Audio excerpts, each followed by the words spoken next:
South Carolina. You've lived in South Carolina for a long time. Can you tell us what brought you to South Carolina?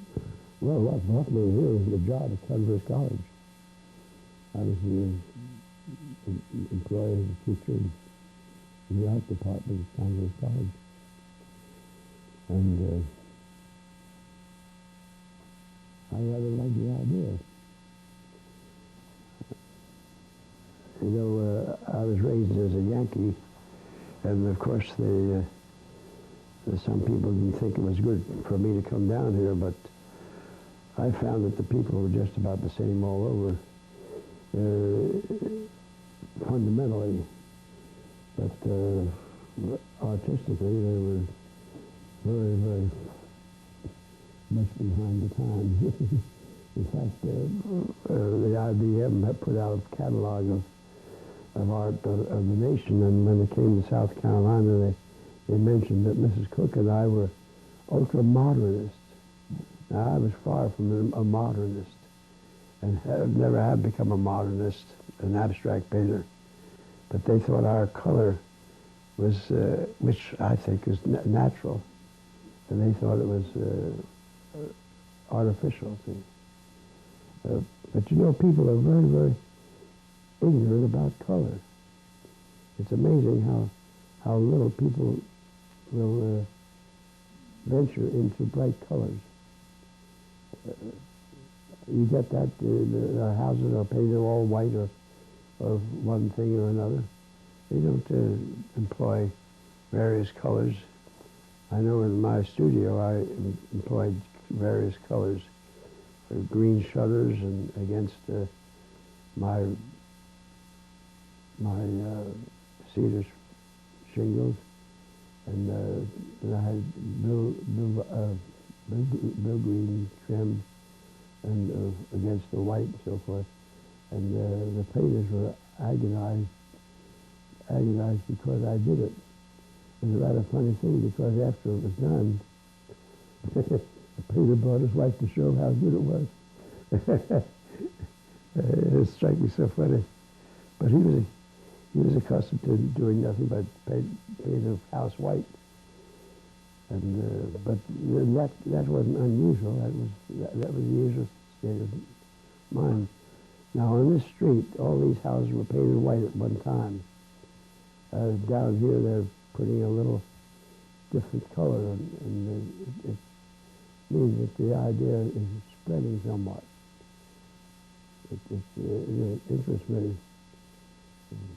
One house over there had a red door. Now, of course, it wasn't a good combination. And my wife, she objected strenuously to it. It really is such a brilliant red. Well, so is color important to you in your painting? Oh, yes. Yes, indeed. Color is, well, I don't like to quote too much, but it did influence me. Dr. Barnes said color is the most important factor in painting. It is the main factor in painting, and of course it is, because everything you see is colored.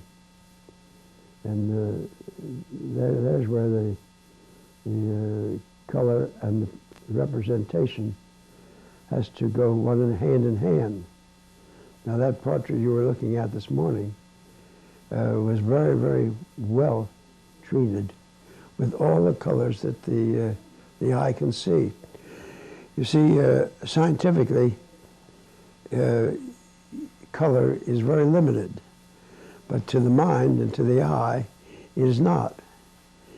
We have a greater sensitivity to color than the machine. When the machine, your photograph, for instance, takes a painting or takes a photograph of a natural thing, it doesn't show the beautiful color of it. But if you have the colors in the painting photographed, it will register that. You can make a very good photograph of a colored painting. But if you took a photograph of the same scene and put it beside the the painting scene, you'd see the difference in color, simply because the artist sees more color than the scientific thing does, than the machine. And I guess the machine takes the natural balance of things and negatives some of the color. It becomes gray. So when you're planning a painting, do you think of that painting in color? I try to, yes. But I tell you, it's a thing that grows on you as you paint. I never conceive a painting as to what it's going to be when it's ended. It's only when the start. I don't know what I'm going to get when I finish, because one thing leads to another. And if you don't follow what it leads, you're missing the boat. You don't learn what is there. So when I finish a painting, I have to study it very thoroughly to see what I did and why. See, and that's interesting to me, because I remember a good friend of mine. We got discussing art, and one thing he said impressed me very strongly. He says, the artist has to know what he does and why. See, and that had never occurred to me. But when in my engraving, you have to do so much inspection, and I got so that I would inspect every square inch of the engraving and the relation of all the lines to each other. So it was so important to get the right effect. See, and if the lines don't coordinate with each other, you don't get the effect. Now, that's one thing about Timothy Coles. He could give you almost a color effect with black and white because of the study of edges, see? The edges of the various values. And of course the values are one of the important things that you have to have, but particularly in black and white. So when you're creating a print, you're thinking in color? The effect. Yeah. In other words, if it has a glowing effect, you can get the glowing effect in black and white, see? Or if it's a matte effect, or very dark. Shoot about Sugar Bush. Dying Sugar Bush was about the first drawing I made when I got to Vermont. That is, with the idea of engraving. It wasn't on my property, it was an adjoining property, and I'd gone through the fence, walked around. I always walk around to see what's what. I'm like a cat in the house, you know. A cat always walks around the house to get his bearings. Well, I'm that way. In the country, I want to know what's up. And I saw this thing, and it fascinated me that this old tree it must have produced gallons and gallons of maple syrup, had retired and falling apart. It was, according to the foresters, it was around 275 years old. I made a pretty good drawing of it, very thorough drawing of it, because the texture of it is what fascinated me. And in fact, I was so fascinated by it, I realized that I hadn't had enough experience in engraving to tackle that problem. So I put it away, and I did more simple things, let's say more simple things to teach me how to do the things I really wanted to do, see. It was the last of the Vermont subjects that I engraved.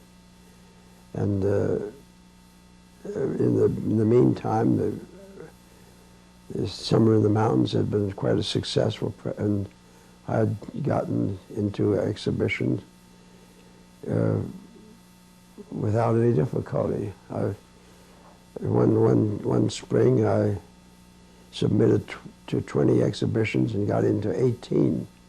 That's a pretty good average. Why do you think it was so successful? Well, Carl's a grocer. It attracted him. He wrote, he's a curator of prints at the Pennsylvania Museum, but he didn't mention it in his book. But I think it was, which one are you talking about now? You say so successful. The second one you were talking about. Oh, the Summer in the Mountains? Summer in the Mountains. I don't know. It fascinated me because I didn't think, some things I've painted and some things I've done, because I don't think in terms of the customer. I don't say so-and-so would like this, you know. I do it because I like it. And that's, I think, the only way a painter should work. What did you like especially about it? Well, I like the architecture of the house to begin with. And really, I have very strong effects for houses. Now, when I went up to there, Vermont, see, I bought the house unseen. I saw photographs of it, and I knew the country enough to determine whether I wanted it or not. And the price was so low that I knew I couldn't lose it if I didn't like it. But I walked up there and walked into the house. There was nothing in the house, no water, no lights, and just a house with windows, and that's all there was. A great big cast iron stove, which I didn't realize was such a big treasure, was such a treasure at that time. But it's just the sort of thing I wanted. I wanted to make it over again, see? So that's exactly why. And I think I put that in the engraving, that this is something I like. I hope I did anyhow. What about the Woodlander's home? Well, that was the first one I was able to get into an exhibition. And you see, it's a simple thing. It's a very simple engraving. None of the problems of and qualities of engraving are emphasized in that. It's just a straight engraving. But it got into an exhibition. And that was the first one to get into a national exhibition, and it sort of encouraged me. In fact, it did encourage me. You also did a linoleum print that is in the collection of the State Museum, and it's a self-portrait. Can you talk about that? Yes, see, I got involved with the little theater at Converse College, and my real interest in was scene painting, because it's on a large scale, and it had the problems of mural decoration. So I've helped out in that respect, but the director wanted me to take parts in some of the plays. Well, I took some small parts, just walk-ons and with a few words. But then she gave me in fact, she gave me a very heavy part to play. It was Masses and Man, which is a beautiful thing to do. And did you ever read that, Masses and Man? It's a poetic, written by a Jew who was a refugee from Germany at that time. It was really a fine thing. But, and I had to memorize an awful lot of lines, which I enjoyed too, by the way, although it's awfully hard for me to memorize. It did at that time.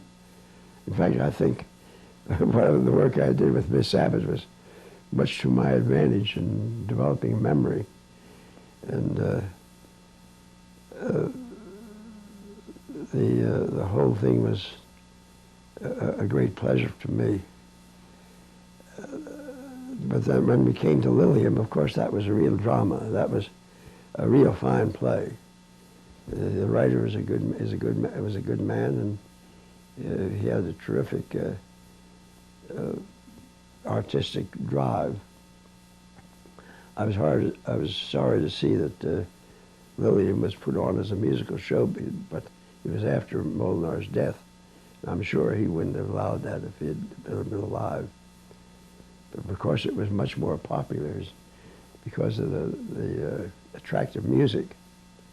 I mean, it's an awfully funny thing to me that we take a thing that somebody's done very well and put it down on another level, and damned if it isn't a big hit.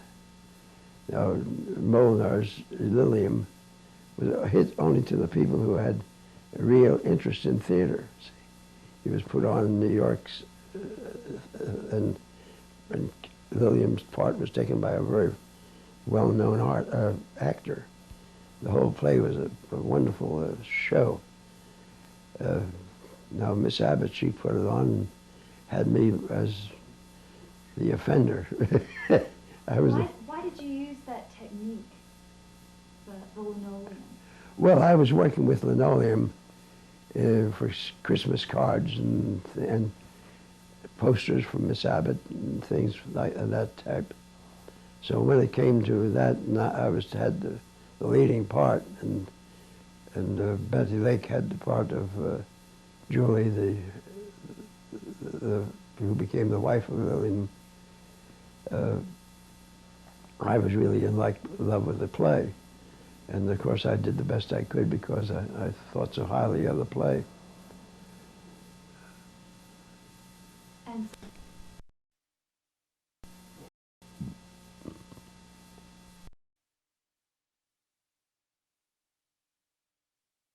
linoleum by using it?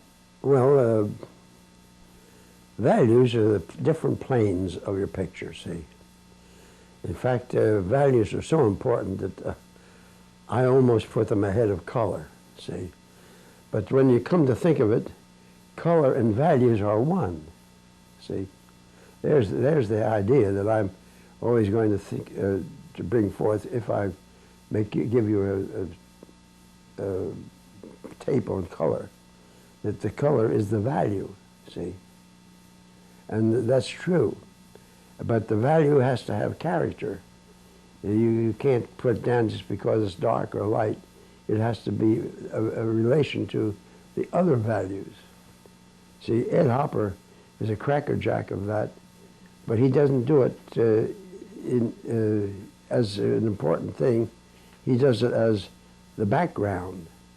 You take a dining room or a bedroom and you have 5 or 6 planes of wall and have them all different, slightly different value, slightly different color. It's a charming thing, and it's a remarkable bit of painting. That's why he is important as a painter. But in black and white, of course, you don't have that difficulty of warm and cool, but you can infer, by inference, make a shadow look warm or a shadow look cool by the way you handle the light, see? And that's one thing you have to be able to see in the nature of the thing and present it to somebody else who is supposed to see it the same way. But see, visual education is something that's been sadly neglected. People don't see things as an artist because they don't see things. They just get the concept. This is a plate, or that's a table, but they don't see the what makes the table in their vision. See. What about composition when you are planning a print versus a painting? Well, there again, I don't think there's any rules in composition, except the rule that the best arrangement of the thing is the composition. That is, what would be the best for me would be might not be the best for you, see. In fact, if you were composing something, you would do it differently than I, and somebody else would do it differently. Everybody sees things different. And that's one thing I tell my students. what people want. They want to see your viewpoint. Van Gogh is a painter, but he's not as good a painter as hundreds better than he is. But he had his viewpoint, and that's what they pay for. When they buy a Van Gogh, they pay for the visual conception of a man whose mind saw it that way, see? And that's the way we all see differently. That's why I say man is not scientific. He's an animal like all other animals. His senses tell him what he likes and what he dislikes, and he used them to satisfy his senses. And if he doesn't do that, he tries to satisfy somebody else's senses, then he makes a mess of things. It isn't a mess in the literal terms, it's a mess artistically. He just throws his whole talent away. But it's a very interesting thing that most paintings and most everything else is determined by values. Now, values give you a sense of space.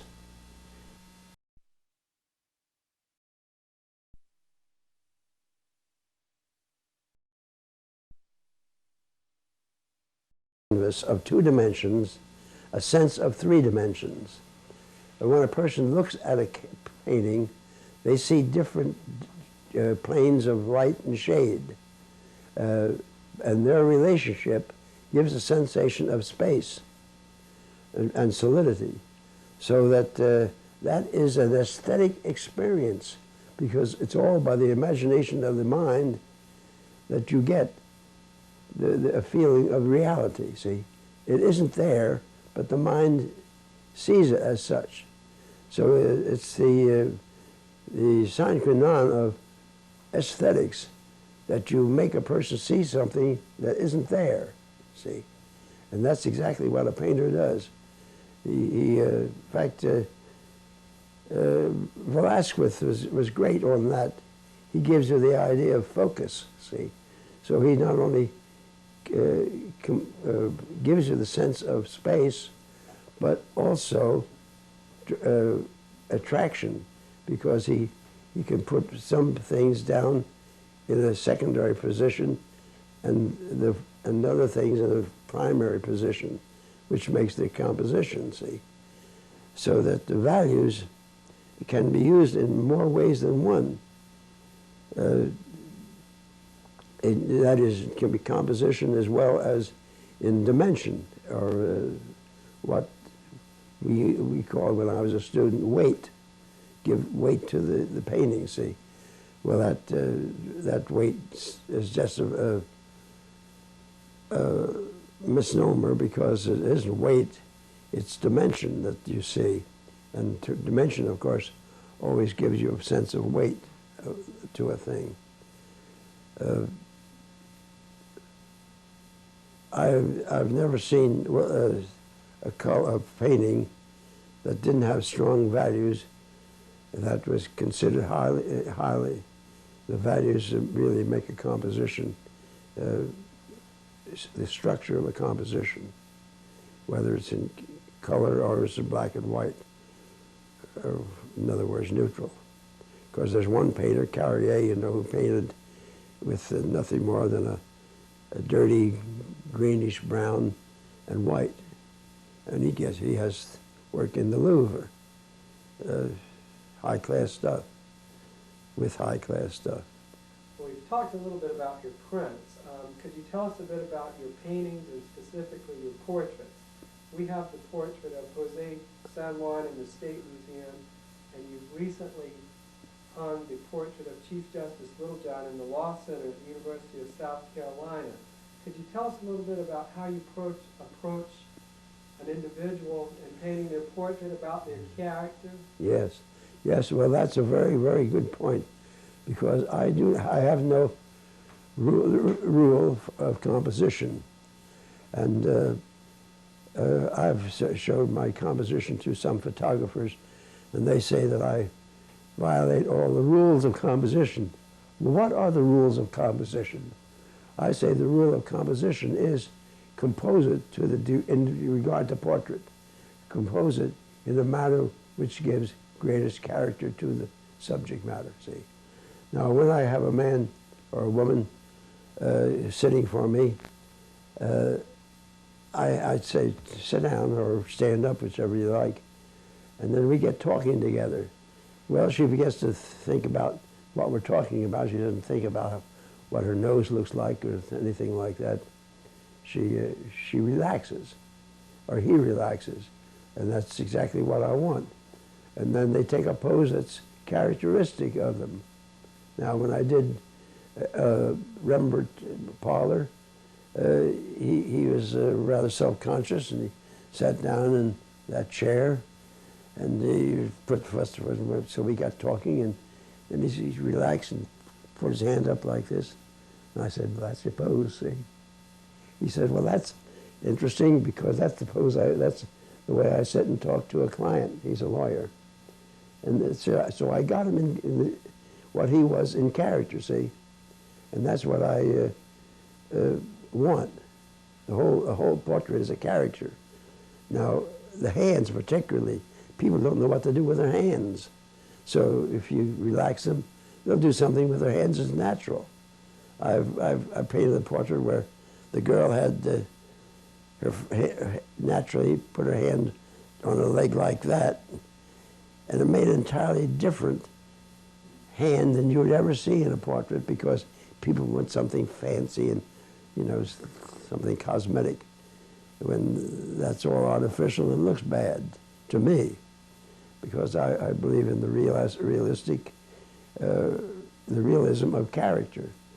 And to me, portraiture is a dying art for the very fact that it's got into the hands of commercial photographers, and that's all we get is a photographic viewpoint, when a person cannot be characterized by a momentary shot, because you're sitting there and you're sitting there and you're alive.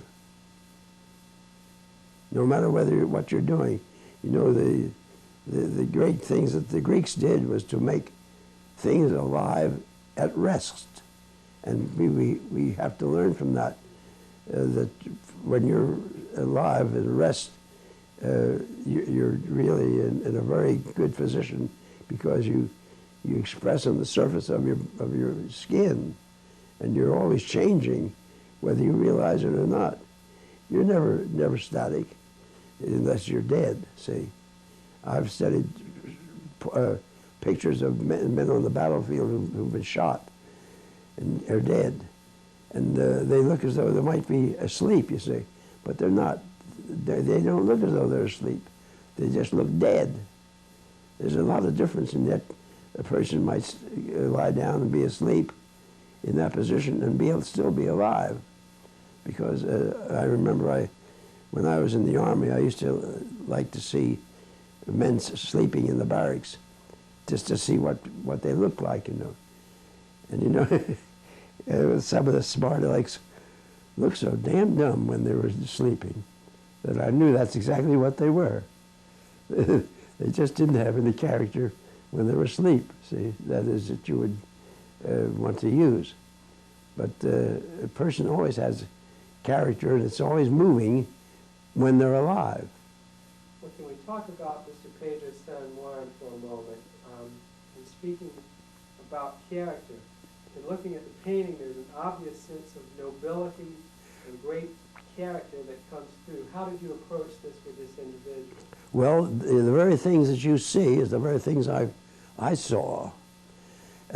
See, he was not a common man. He had been trained in the court of Spain. He was a reserve officer. And I think he was in this country because he didn't want to get involved in the revolution. I just say that because I think that, but I don't know. But he was a captain in reserves. But I think he was probably a bandmaster or something in the music line, because he was a conductor, band conductor. But he had a manner, a superior manner. And I think that offended some people. It didn't offend me at all, because I saw that it was just a matter of good breeding, training, see. He was a pretty fine man, and he talked very well, too. But I think he was resented by some other people. You know, this idea that call me John or call me Charlie and all that sort of thing is a way of dragging people down to a certain level. I don't appreciate that, getting on a personal basis. But, you know, they thought that was great stuff when the faculty was like a family and they called it Jack or John or let a girl smoke in class and that sort of thing. Well, what can you tell me about the way you use color in your portraits? It's obviously an important component in the way you bring life to a subject. Can you tell us about this little... Well, that all goes in getting a pose that is alive, where the man is completely himself and not trying to be something else. See what I mean? And now San Juan, I didn't have any trouble with him because he was a man who he didn't have to pretend anything else. He was a music conductor, and he wasn't ashamed of it. When he sat down, he was still the same guy, and he was a delight to paint him. The same way with Judge Littlejohn. He was still judge in the court when he sat down for me. And he looked at me and at my work, and he's passing judgment on everything there. I saw that. It was quite interesting. And he asked all kinds of questions that were very alive questions. It prompted you to think about. And also because he had studied the mind when his wife was dying. He studied her disease, and he said that some things I had were very much like what he found in the study of the mind. That interests me too. It's like I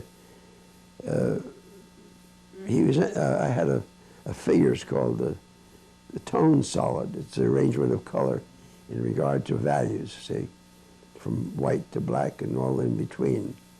And he wanted to know what that was about, and I explained it to him. And he mentioned that was something that was similar to his studies of the brain.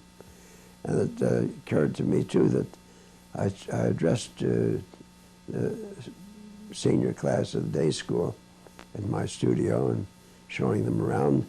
And they came to the palette, and one of the students, the boy, said, you know, he says, this looks like a mathematical problem.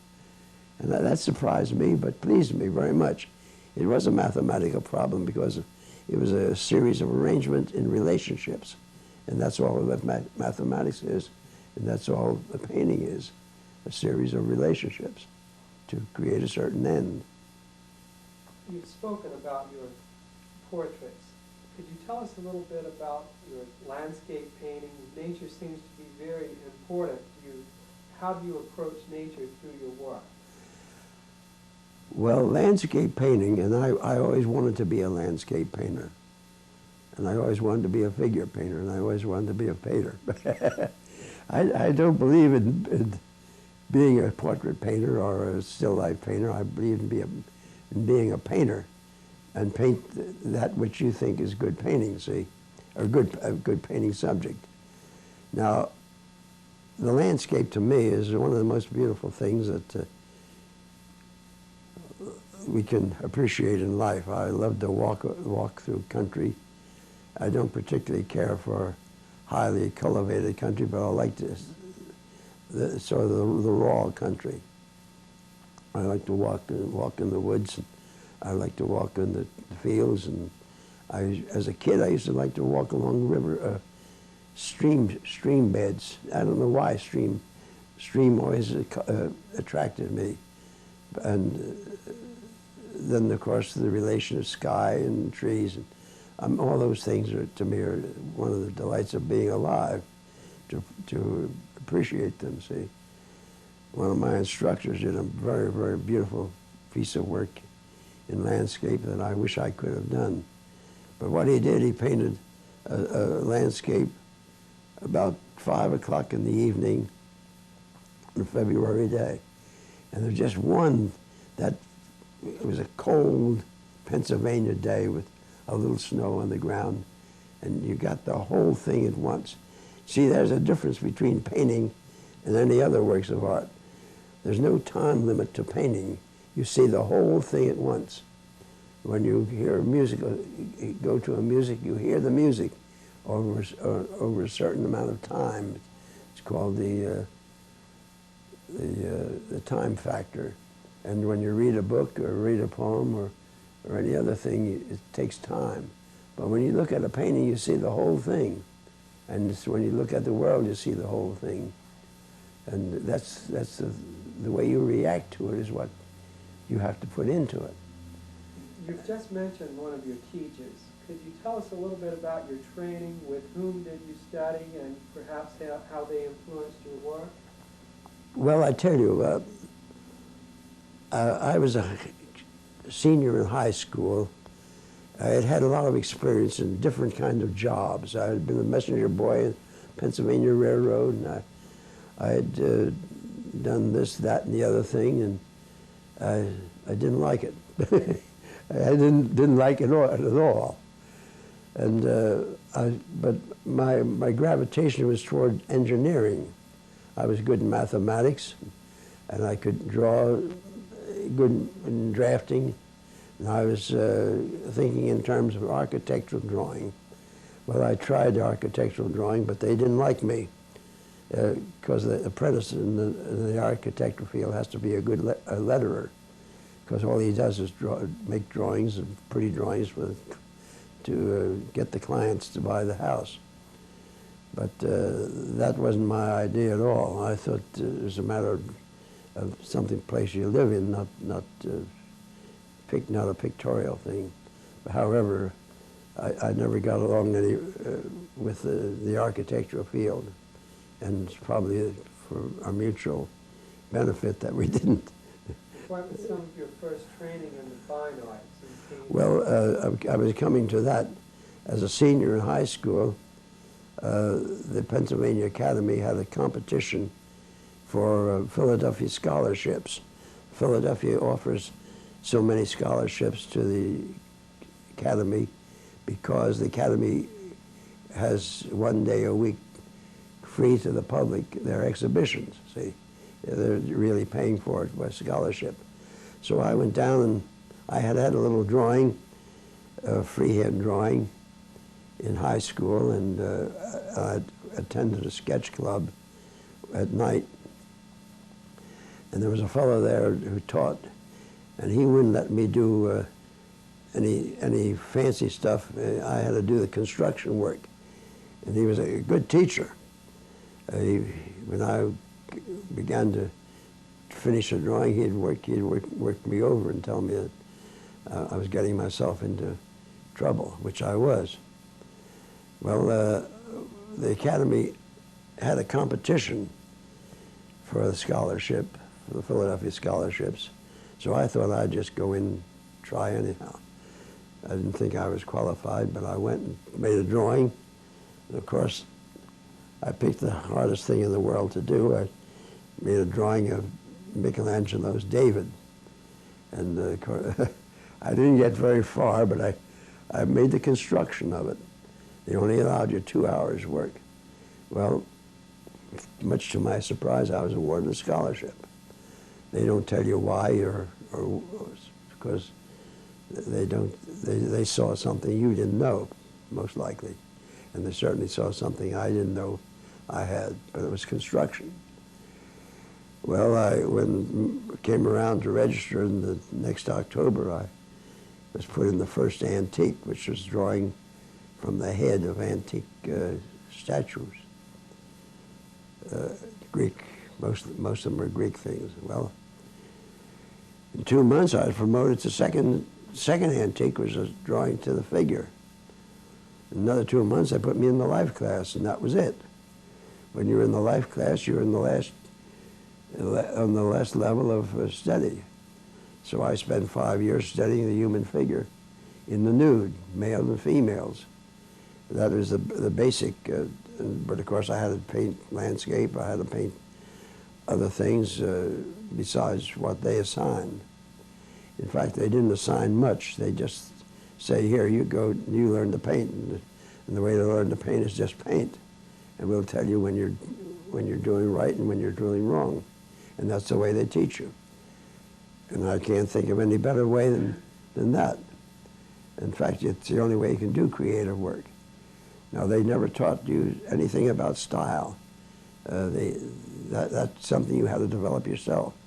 And I was very complimentary to the school for that purpose. Now, I worked with John, in the first antique and second antique, I worked with Daniel Garber. Now, Daniel Garber was an amazingly fine landscape painter. And he had made his mark as a student at the academy, and they put him on the faculty. That's the way it went that way. I can see an obvious affinity to the art of the late 19th century in the way you handled the brush stroke, your use of color and atmosphere. What were you looking at this time that influenced your work? What other painters?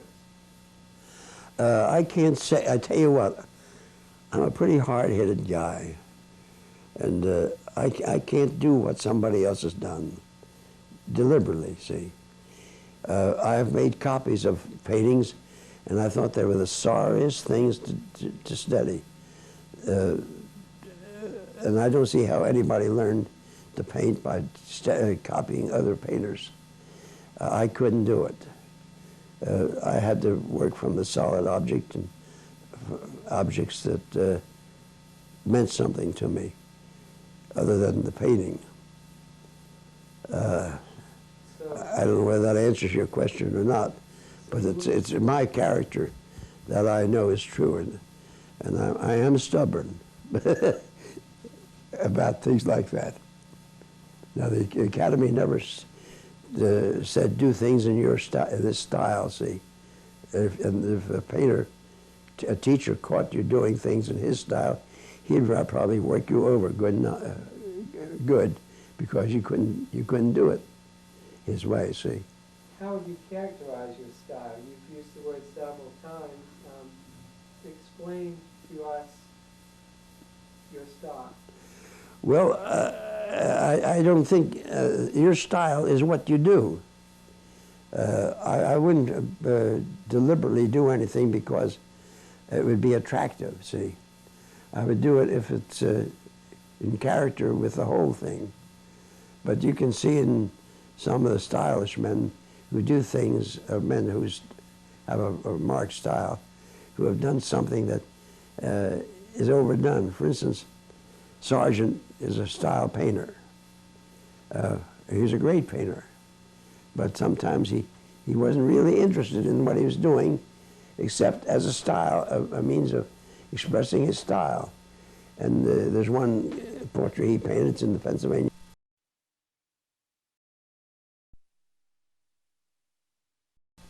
And the chapter is all based on the fact that this age is the people who made it.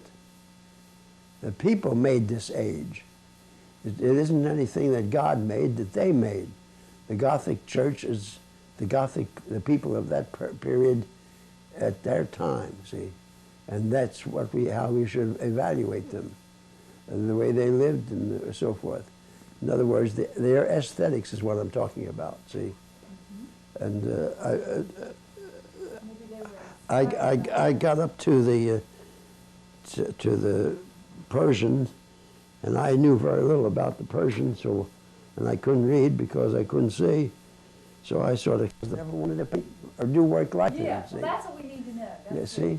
Okay, I was interested in Whistler, because Whistler was in his prime when I was a kid. Okay, hold on. That's what we want. But you got to say it again. But not yet.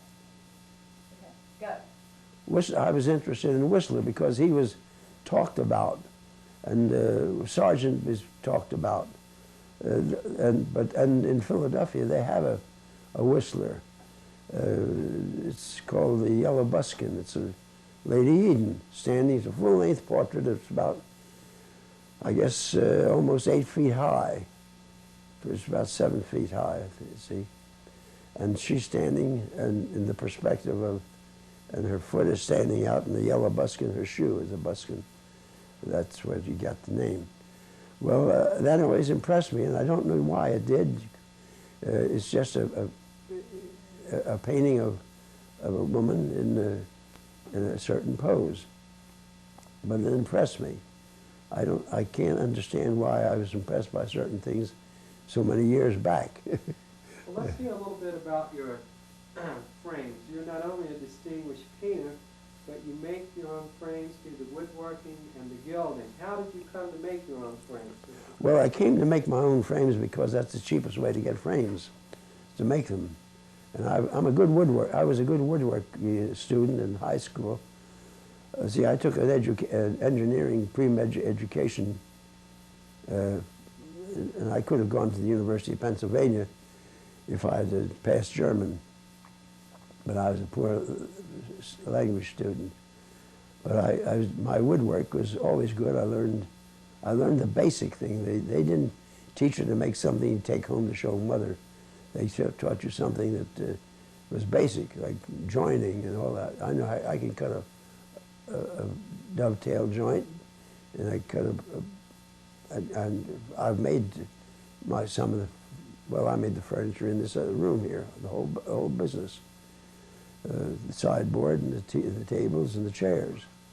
And I wanted to make the whole house, but my wife wasn't any too encouraging, so I thought, the heck with it. So you gild your frames. You speak of economics. Frames look anything but cheap when I look at it. Well, this frame here, the first summer I was married, we went to Pennsylvania and hired and rented a little cottage out in Bucks County, and I made a shop out of the porch. I made 25 frames.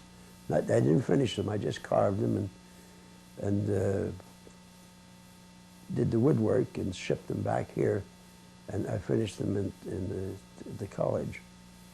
How does this affect your painting, the fact that you do create your own context for the work by carving the frames and gilding them yourself? Well, you see, a frame is like a window. You look into that picture, and it has to be framed to keep something between the window and the wall, see? And that's what my conclusion was to that point of view, that it wasn't a frame like this with the decorations in the corner of flowers and things of that type, but it was an architectural thing. Now, that isn't very architectural. So I've reduced my frames to architectural forms and no representation of any organic matter, see? And I think they're far more successful than this here. After all, I was copying a very good frame maker when I did these things. Who's that? Chicago firm. I don't remember the name. Well, we talked at length about your painting and your printmaking. Could you tell us a little bit, as a transplanted northerner, what effect South Carolina has had on your work at Denny? Well, I tell you, it was very disappointing to a degree. I got students who didn't know which end of the brush they could stick in their mouth. And they absolutely had no idea of art or they think art is watercolors for women, you know. And that's about as far as they go. It disappointed me because they had some very good painters in the early days before the Civil War. But they were around Charleston. They weren't Spartanburg artists. Well, did the topography, did the characteristic of the light in any way influence the way that you approach the landscape once you moved to South Carolina? Yes, the light is entirely different than the northern lights. The air here is much clearer. Up there you have a tremendous air that's full of moisture. the spring, for instance, is a beautiful, foggy, colorful air. And you get, in the midsummer, you get some of the southern characteristic. And in the winter, of course, that's something in itself. What about the fall in Spartanburg that you depicted in the painting? Well, the fall in Spartanburg is I tell you, I've never been able to get myself to think very highly of southern landscape. Because I was raised with Bucks County and Philadelphia County and Delaware County and Wilmington and all that's beautiful part of the world, and I've never seen anything equal it here. But I think that's probably my fault. You have to carry a sense of beauty with you to get beauty, you know. And but I do think the people are pretty fine, and you get some darn fine-looking women. Well, tell me this. Huh? You've spoken a bit. The painting Lillian, I painted in about 1934, I think it was. She graduated in 34, so it must have been 33 or 30. She was a good student. She didn't major in my work. She was a major in history, but she was a good student. She would be a Phi Beta Kappa if Converse had a Phi Beta Kappa chapter. She would have made it easy. As her history teacher said to me, he says, you know, if I ask a question to the class and nobody will answer it, I just look at Miss Cheater and she can tell me. But she was that kind. But she was interested in art purely as a secondary interest, I'm sure. But she drew pretty well, and she did her work quite well. But she was interested in what I was doing. She posed for me, and I think I worked with her longer than any painting I've ever worked. I think I must have made about 50 sittings, which is not an exaggeration, because other painters have worked with 50 sittings, and they should have known better. But she posed for me, and I was I was working on the theory of Gentleman Ross at the time, and I had just about finished the study of it, and all I needed was the practice of it. And in that one work, I used a palette where the cold colors dominated, what we call the cold spectrum side. Well, she had a cool flesh tone, so I used that as the basis of it, and I set a palette with the cool colors dominant. And of course I had to work with the complements because I had to have the warm colors also, but they were subordinate to the cool. And that created a problem which I guess made it necessary for me to have so many poses. But she was very fine about posing, and I think I did a fairly good job with that painting. You've spoken a little bit about the medieval world was created by God and the modern world was created by man. What did it feel like to be a part of something as grand as the 39 World Fair, to be included in something modern and larger than life? Now, what was that question? How did it feel to be included in this? Well, I tell you, when I was young, any thing like that would have gone to my head. Now that I've had some success, I can view it with more reasonable thought and more reasonable and more understanding. And I think that I matured to that degree that things had to be right and not what somebody else thought about them. I really don't give much attention to to people's opinion of my work, because if they know something about painting, they'll express that, and that it will mean something to it. But very few people have enough knowledge about painting to talk to a painter. I had a very good landscape painter exhibit at Converse College, and there was a fellow came and saw what he did all the time. We were talking. He said, "Now, Francis, you want to paint this, you want to paint that, and you want to paint that." So many people go to that extreme. Now, this guy didn't know anything about painting, but he said he was telling this painter what he should do, and you get that and you have to be very tolerant of people. Interest to the competition for the Oh, yes. portraiture department. Well, are you ready? Yeah. These competitions were pretty well advertised. It was very well directed. I can't remember the man who was the director of it, but he was very, very good, I thought. And I entered the competitions, and I did some fairly good work because they asked me to submit, see. Now, I was told later that they should have given me a commission on that very fact, see, because I know the others have got the commission and by what they did with some other project. So I was rather disappointed. If I don't know what I'd have done if I'd had a commission to paint a mural. I would have probably gone to my head. How were the competitions advertised? Well, in the various art book publications. And then what were the instructions? How were you to... Well, you had to write for a brochure, and the whole thing was laid out.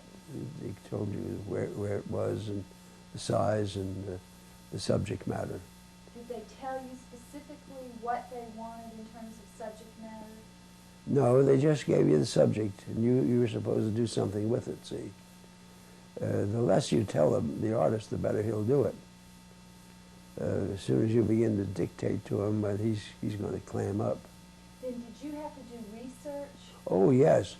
And that interests me because I read a book on, it was written about the town in Tennessee. What town was it? Chattanooga. Well, it was written by a Chattanooga woman.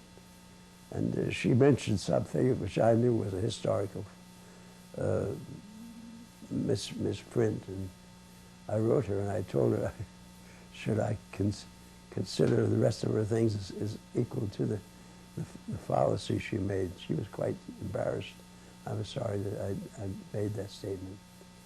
But she said something about a politician who wasn't alive at that time. And she was talking. But her book was helpful to me in some respects. What was it like to be an artist in the 30s, back when the world was bread lines? I think anybody who does creative work is a lonely person. I know that musicians and I know painters who, because they had to work by themselves, couldn't do it. I know a woman who was in fact, I think that was one of the characteristics that kept my wife from painting is the way she should have painted, that she wanted more social characteristics than having to sit there alone and work out by herself. I wouldn't encourage anybody to go into our profession because most people go into a profession to make money.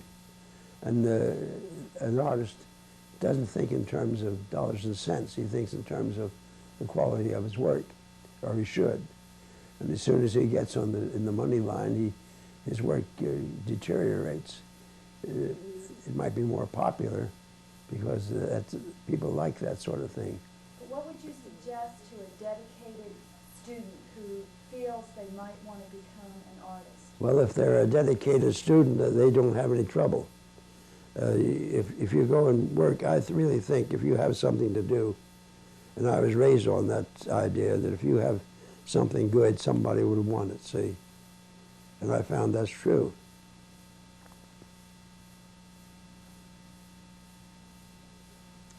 There's a lot of luck involved in having a career. But when you can think of people like Sargent and Chase, who were very popular in their time, and now are completely out of the way of thinking, you know that you have to be a very dedicated man to the quality of things, and not just to be able to buy a boat.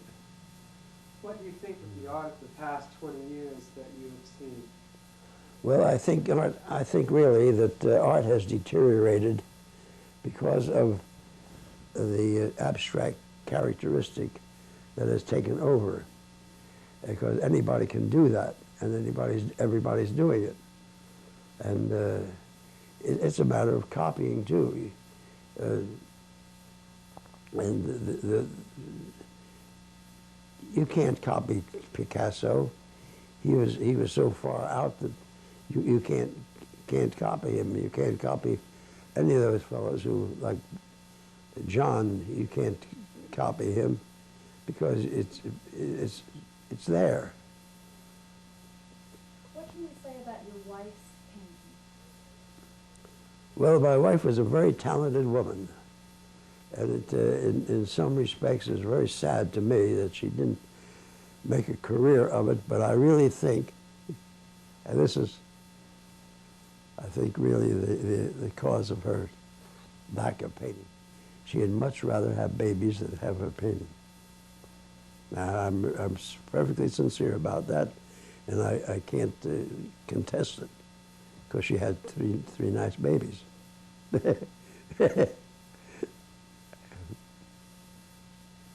How would you do things differently if you knew what you knew today at the beginning of your career? Well, if I'd known when I was 30 what I know now, I would have painted more. My whole discontent is with myself that I have only about 200 works as a lifetime's contribution.